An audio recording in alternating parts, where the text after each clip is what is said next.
Eli Korchia, bonjour. Bonjour. Vous avez emmené la semaine dernière une délégation de parlementaires en Israël. J'étais de ce voyage pour partie. C'était très spécifique, mais pourquoi le consistoire organise de tels voyages? Pourquoi emmener des politiques en Israël? Parce que ça me paraissait important, avec mes amis du Magen David Adom, sous le prisme de la santé, des soins, de la recherche, de pouvoir emmener une délégation mixte avec d'un côté des élus politiques qui souhaitent voir sur le terrain ce qui se passe aussi en Israël depuis le 7 octobre, et en même temps des dirigeants des communautés juives, puisque le consistoire de France depuis 216 ans a cette charge, cet honneur de représenter le culte juif à travers 260 communautés juives aujourd'hui dans le pays. Et donc ces élus politiques qui viennent en compagnie des dirigeants des communautés juives de chacune des régions, puisque quasiment toutes les provinces étaient représentées autour de moi, eh bien c'était le but de ce voyage, avec aussi quelques journalistes, effectivement, comme vous, qui avaient pu regarder de l'intérieur ce qui se passe dans la résilience de la société civile. Et ça aussi, c'est quelque chose qui nous paraissait important avec le Magen David Adom, qui est une ONG qui fait un travail extraordinaire en Israël. Ça change le regard de voir sur place pour ces élus qui sont au courant de tout par les informations. Oui, mais vous savez, entendre les informations et aller sur place, c'est deux choses complètement différentes. Aller dans le sud, notamment, c'était l'avant-dernier jour de voyage. Comment ont-ils réagi quand ils sont arrivés au Festival Nova, quand ils sont arrivés dans les kibboutz? Beaucoup d'émotions, bien évidemment. On a fait une visite particulièrement poignante dans le kibboutz Be'eri, un kibboutz qui a été décimé le 7 octobre. On a écouté un survivant. Le fait que ce survivant nous ait raconté pendant plus d'une heure sur place, in situ, comment les terroristes étaient rentrés, comment ils avaient fait leur massacre dans un kibboutz qui effectivement a été particulièrement touché. C'était aussi intéressant de voir que dans ce kibboutz, une soignante qui faisait partie du Magen David Adom, Amit Mann, avait réussi à rentrer dans ce qui était le centre dentaire de ce kibboutz et l'a transformé en centre de soins de fortune. Et pendant des heures, avec d'autres citoyens du kibboutz, elle a réussi à sauver des vies en cachant des personnes, en les soignant, jusqu'à ce que malheureusement, dans l'après-midi, elle-même ait été tuée d'une balle dans la tête par les terroristes du Hamas. Quand on est un élu politique, quand on écoute des témoignages sur place comme cela par des survivants, je peux vous dire qu'on voit la guerre d'une autre manière, et on comprend mieux aussi le traumatisme d'Israël qui a ensuite créé cette guerre en réplique contre le Hamas, guerre qui n'est toujours pas terminée puisque le Hamas n'a pas encore rendu les armes et surtout n'a pas encore rendu les otages. Et puis en plus du Hamas, il y a les Houthis, il y a les alertes.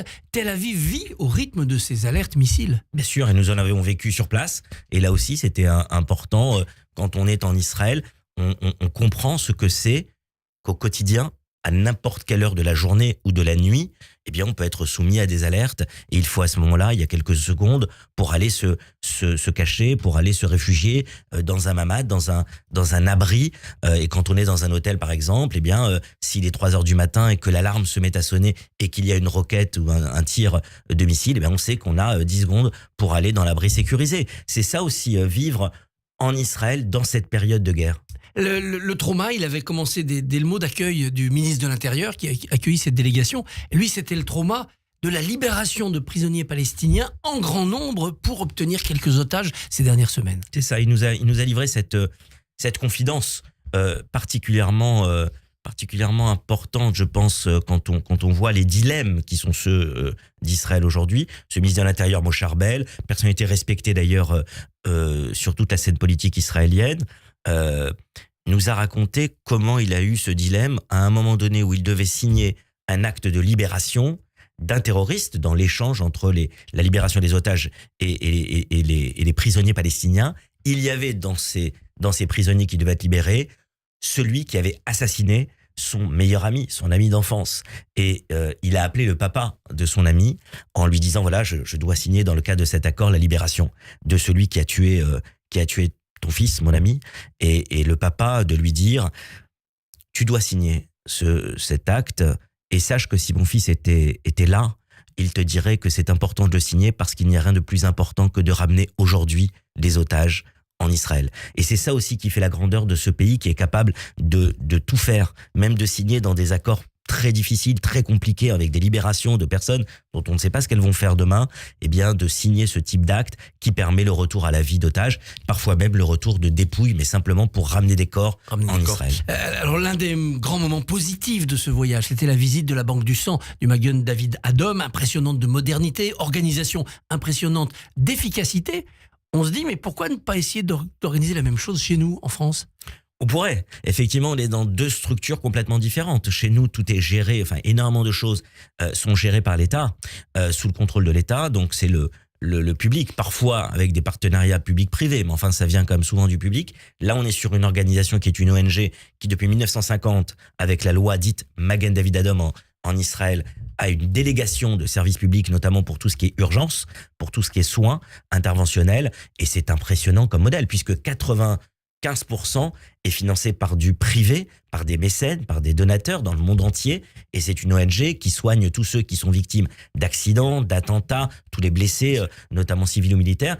Et surtout, quand il y a un blessé, elle soigne la personne, qu'elle soit juive, qu'elle soit musulmane, qu'elle soit druze, qu'elle vienne de partout. Un blessé est au sol, on vient pour sauver une vie avec un délai de moins de 5 secondes de temps d'intervention.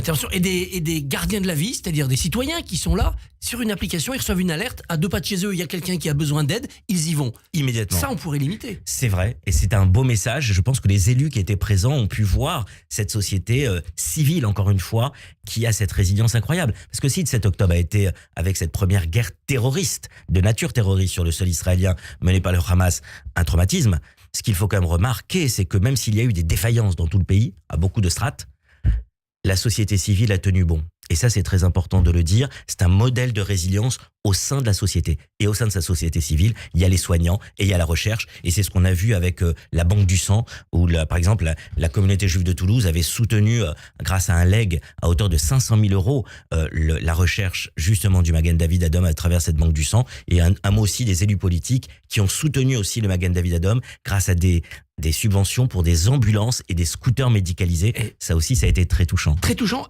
Un scooter va porter le nom, désormais, d'un otage qui a été tué alors qu'il s'était échappé. C'est cet otage qui a été tué par l'armée, par un tir ami, comme on dit.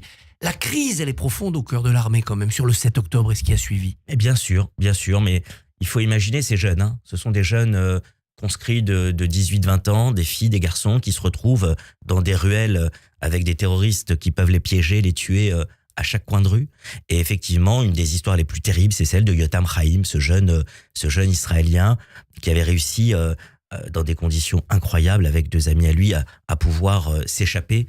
Il s'est retrouvé dans les rues de Gaza, il avait un drapeau blanc et à un moment donné, eh bien, un des soldats de Tsahal l'a abattu, effectivement. Mais ce qui est important dans cette tragédie, c'est d'écouter aussi les mots de ses parents. On avait le papa de Yotam, Raviv Chaim, qui était là pour cette inauguration du scooter qui portera le nom de son fils et qui sauvera des vies.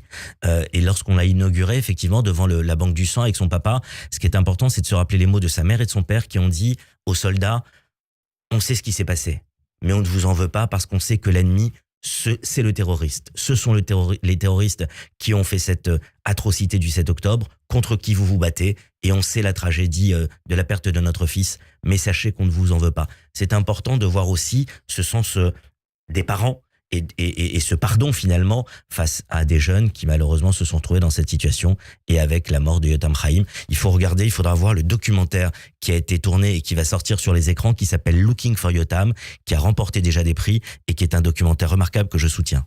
Alors il y a eu des rencontres aussi entre politiques, les parlementaires d'un côté, les autorités de l'autre. Vous êtes allé visiter la Knesset au moment où un député arabe israélien prenait la parole dans l'hémicycle. Exactement. Quelle meilleure réponse à tous ceux qui voudraient encore une fois mentir sur ce qu'est même la nature de l'État d'Israël, en parlant pas d'apartheid par exemple.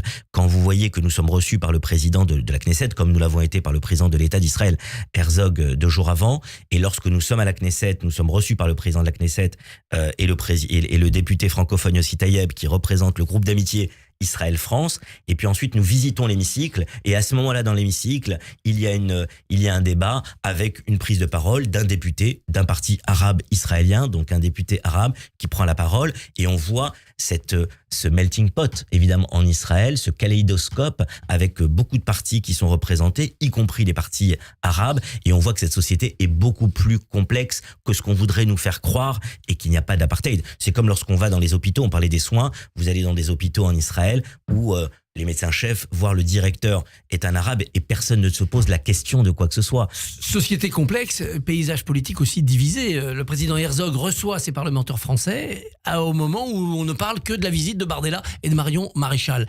Les amis d'Israël en France, c'est lesquels ? C'est ça, c'est une société aujourd'hui qui est assez fissurée sur un certain nombre de points. Enfin, ça change pas trop non plus de ce qui se passe en France et dans d'autres pays. On est dans une société où il y a certaines fractures. Ce qui est important, c'est de voir qui sont ses amis.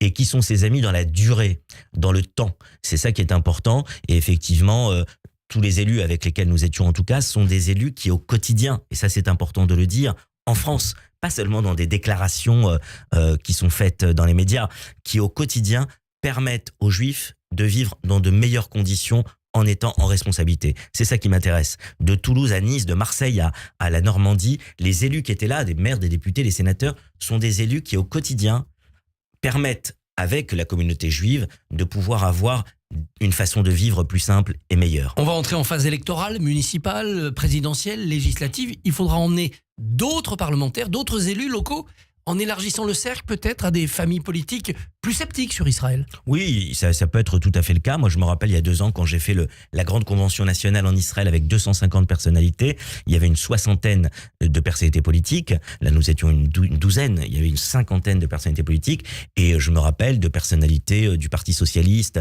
ou notamment même de Renaissance, par exemple, à l'aile gauche, qui n'avaient jamais été en Israël, qui avaient des idées préconçues, mais qui étaient prêtes, et qui n'avaient jamais eu de déclaration, en tout cas, contre Israël en tant que tel, mais qui étaient prêtes à aller voir sur place comment c'était, et qui sont revenus avec un regard complètement différent.